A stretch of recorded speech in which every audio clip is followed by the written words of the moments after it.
अगर मेरे सानिध्य में तो लगे ये आवश्यक है, और दूर जाने पर जैसा आपने लिखा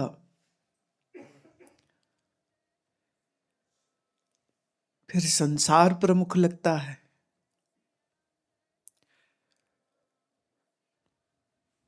तो फिर तो ये हो गया कि एक कंडीशन है आपके जीवन की कि जब तक यहां हो सब ठीक है। पर ये भी याद रहे, यहाँ रहते रहते कब मन अपना असल रंग दिखाने लग जाए, है ना। क्योंकि जब तक दूर है तब गुरु जी गुरुदेव गुरुदेव याद रहता है, आश्रम जाना है ना, ये करना है ये करना है। पर फिर कभी कभी ये भी देखा है कि रहता यहाँ पर है, ख्याल बाहर के आने शुरू हो जाते। इसलिए मेरी दृष्टि में सबसे उत्तम ये होना चाहिए कि जब आप दूर हों और तब आपको उतनी ही आवश्यकता धर्म और अध्यात्म की लग रही हो जितनी यहां रहने पर लगती। अगर दूर जाने पर मन पलटी मार लेता है तो फिर तो ये हुआ कि आप जबरदस्ती की अध्यात्म का लबादा ओढ़ना तो चाहते हो क्योंकि अच्छी चीज है, ठीक चीज है, लेकिन मन जो है वो अभी उतना परिपक्व नहीं है। तो इसका बेस्ट अगर हम कहें मापदंड ये होना चाहिए कि दूर रहने पर भी संसार में प्रियता न लगती हो, गुरुदेव से दूर रह करके भी गुरु ही प्राथमिक लगता हो, आश्रम से दूर रह करके संसार की कोई चीज मन लुभावन न लगती हो। और जब तक ये चीज स्पष्टता से ना प्रतीत होए तब तक हम आश्रम रह लें, हम संन्यास ले लें, ये सब बातें ज्यादा मायने नहीं रखेंगी। मन है आज ये कह रहा है, कल वो कहेगा, फिर वो कहेगा, फिर वो कहेगा। मन के पीछे चलने से तो बात बनती नहीं है। जैसे शाख पर लगा हुआ फल जब पक जाता है तो अपने आप गिर जाता है। कच्चे फल को तुम डाली से तोड़ना चाहोगे तो खींचा खाची करनी पड़ेगी, उससे डाल भी टूट सकती है। तो अपने मन को अगर वो वैराग्य में अभी परिपक्व नहीं हुआ है तो वो जबरदस्ती वहां से निकालो, क्योंकि दुनिया में रहेंगे तो हम भटक जाएंगे या हम दुनिया वाले हो जाएंगे या उसका रंग हम पे चढ़ जाएगा। मने अभी तो हम कह रहे हैं संसार अच्छा नहीं है, फिर वहां ज्यादा रहे तो वही अच्छा लगने लग जाएगा। अगर इतनी भी उसकी संभावना है तो फिर अभी वही सच है। तो अपने मन को ऐसे उलझाओ मत। दो हिस्सों में बांटो मत उसको। संसार और सन्यास का ऐसे विरोध मत खड़ा कर लो अपने मन में। अभी के लिए एक संयमित स्केड्यूल अपना रखिए, जो भी काम कर रहे हैं या घर में हैं या what ever it is, but आप उस डिसिप्लिन को ठीक फॉलो करते हो, अपने मन पर काम करते हो। संसार से द्वेष नहीं होना चाहिए। संसार को बुरा समझ के उसको अगर छोड़ेंगे तो आपका मन वासना से भरा हुआ फिर कहीं ना कहीं फिर दोबारा कभी ना कभी उसी मोड़ में ले जाएगा। फिर ये है कि मन अंदर तो वहां जाना चाह रहा है, आप जबरदस्ती उसको त्याग में ले जाना चाह रहे हो। तो त्याग और भोग में विरोध तब तक है जब तक पसंद तो भोग है लेकिन त्याग भी अच्छा अब लगने लग गया, यहां दुविधा आ जाती। दुविधा नहीं बनेगी।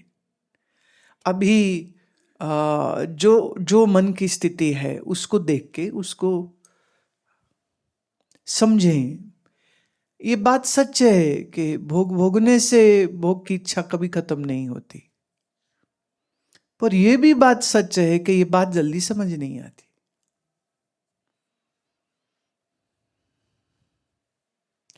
इसलिए जो जो भोग के जीवन में चले जाते हैं वो कभी अपनी ग्लानि से बाहर नहीं आ पाते। ऐसे दोराहे पे जब कोई होए ना कि इधर जाऊं कि इधर जाऊं, है ना, क्या करूं, और मान लो वो चला गया भोग की ओर, तो संभावना है कि वो फिर पछताता ही रहेगा कि अरे अच्छा भला अच्छी राह में जा रहा था, गुरु सेवा में जा रहा था, ये कहाँ आ गया मैं। तो अंदर फिर क्रोध आता है, फिर ग्लानि आती है, फिर बुरा लगता है।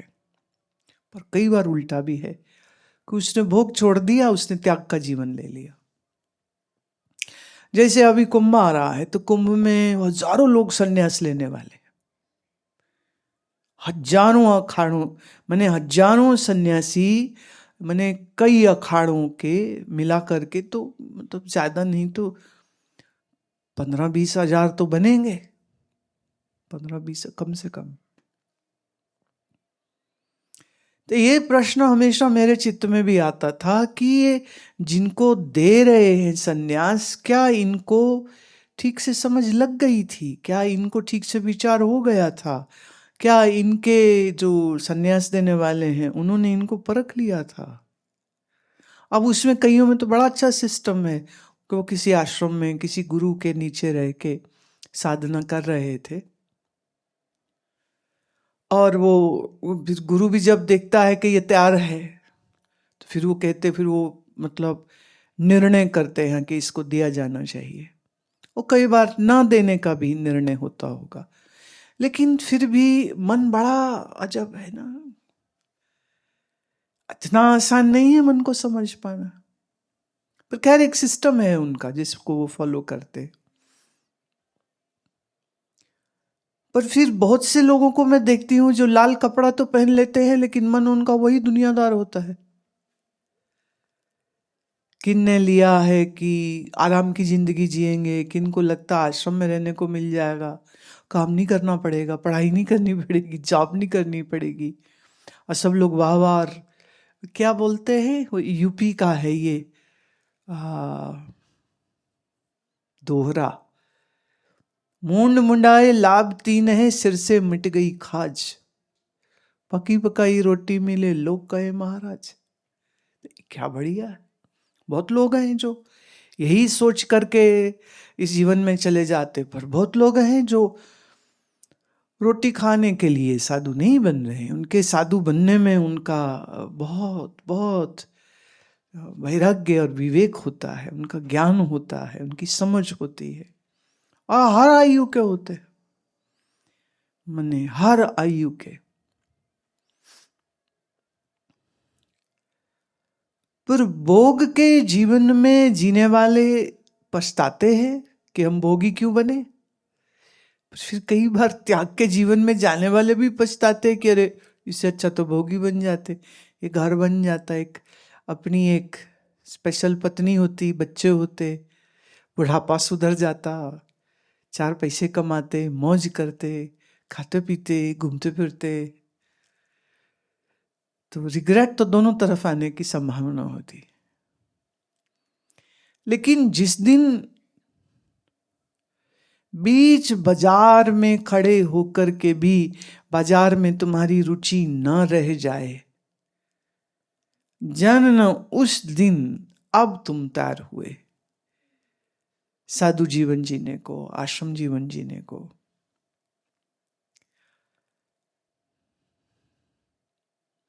आश्रम में रहते हुए बाजार बेकार लग रहा है थोड़ी देर, और कल दोबारा फिर अच्छा लगने लग जाए तो इसलिए एक तो डरना नहीं चाहिए, विचार बहुत अच्छे से करना चाहिए, और संसार के प्रति दुर्भाव नहीं कभी भी रखना चाहिए, द्वेष भाव कभी नहीं रखना चाहिए। प्रायोरिटी क्या है बस वो चेक होना चाहिए।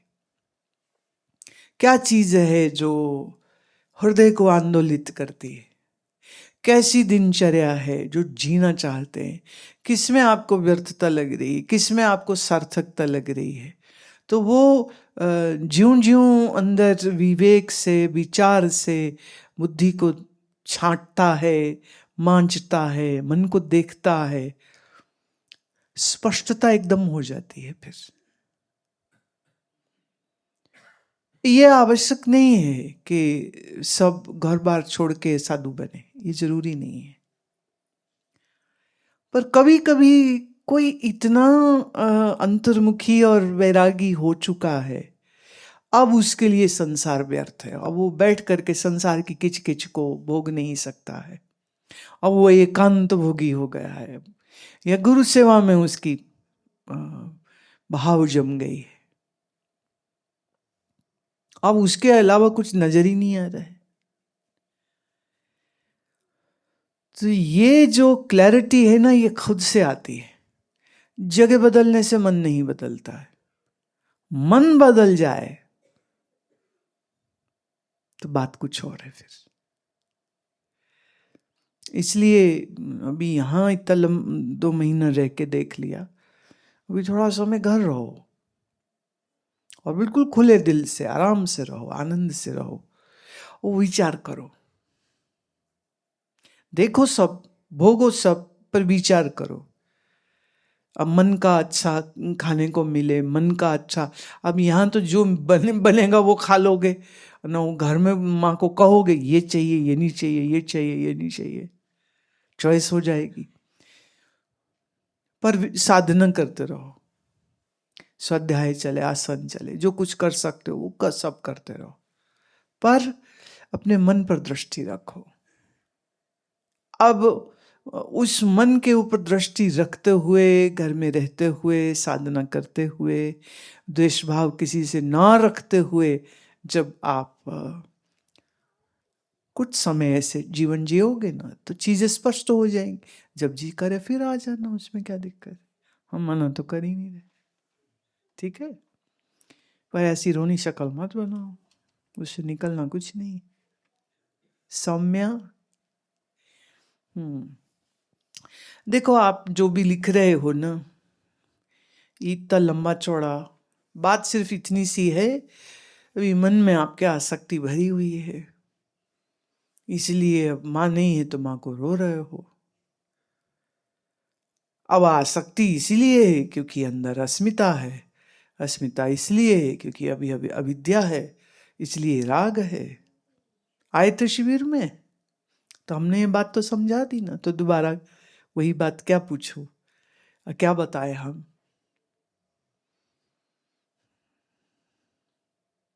ऐसा ही होता है, जिससे ममता होती है, लगता वो अब नहीं रहा, तो अब जिए कैसे, अब जी नहीं सकते। जी तो रहे हो ना फिर भी। कबीर जी का पद है, क्या बोलते हैं वो कि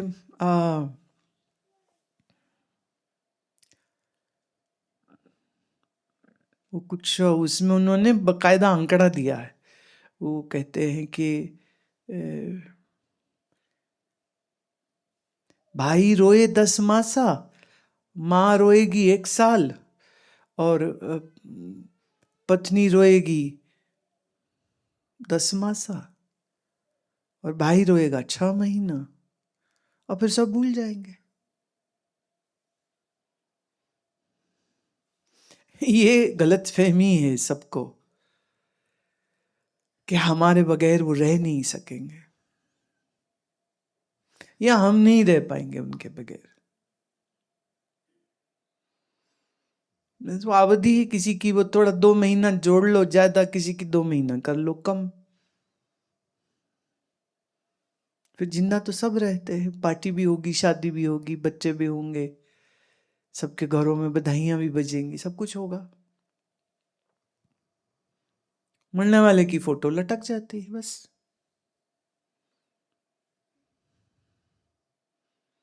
और हर आदमी यही सोचता है मेरे बगैर घर नहीं चलेगा, हर आदमी ये सोचता है।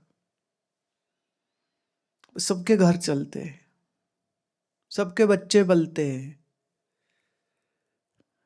सबकी दूसरी तीसरी शादियां भी हो जाती। एक हमारे कलकत्ते के जानने वाले थे, पति पत्नी, हम एक बार उनके पास रहे, सत्संग था,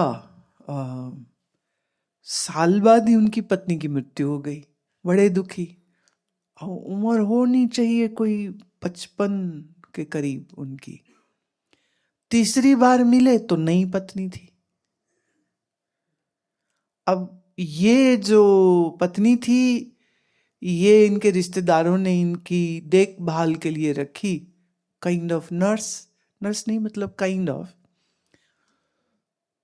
तो उसी से ब्याह हो गया।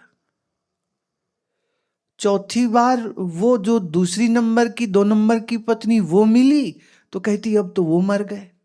मैं ये भी सही है, हर बार सीन चेंज होता है। एक बार मिले तो जोड़ा था, दूसरी बार मिले बंदा रह गया, तीसरी बार मिले बंदा के साथ नई बंदी आ गई, चौथे बार मिले वो नई वाली बंदी रहेगी, बंदा ही उड़ गया। और वो जो स्त्री थी वो गरीब घर की थी और ये आदमी बहुत अमीर था, तो उसकी सारी जायदाद इसी को मिल गई। के खेल है, ड्रामा चल रहा है देखो। उन्होंने सारी जिंदगी में कितना काम किया, बड़ा लंबा चौड़ा उनका बिजनेस था,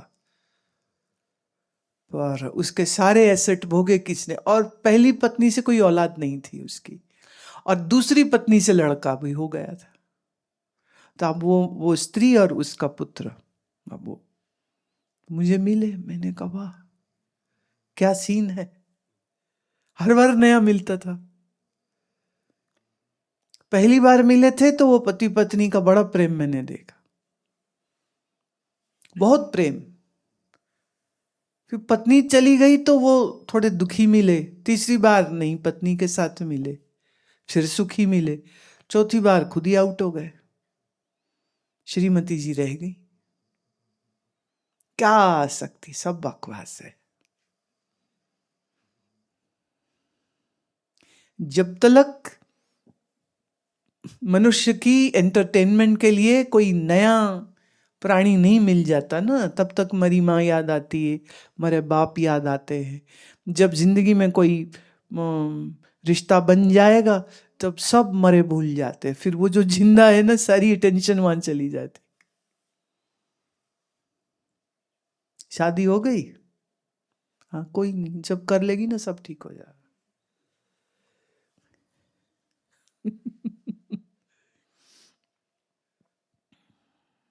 बाकी सब बातें हैं अभी तो। पर यह है कि मन की इस स्थिति के ऊपर विचार खुद करो तुम। जो आप लिखे हो हमें इस पर विचार भी करो ना।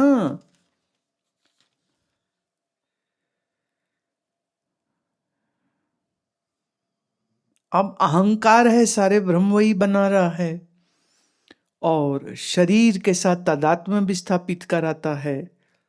अब इससे आगे कैसे बढ़े और गुरु के प्रति पूर्ण समर्पण कैसे करे।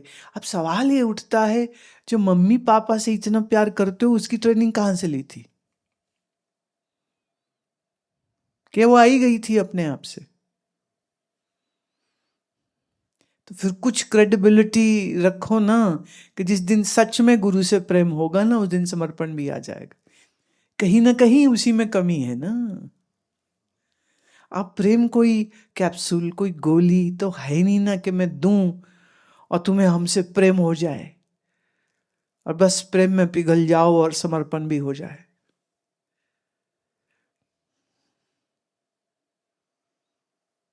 ये तो थोड़ा कठिन काम हो जाता है।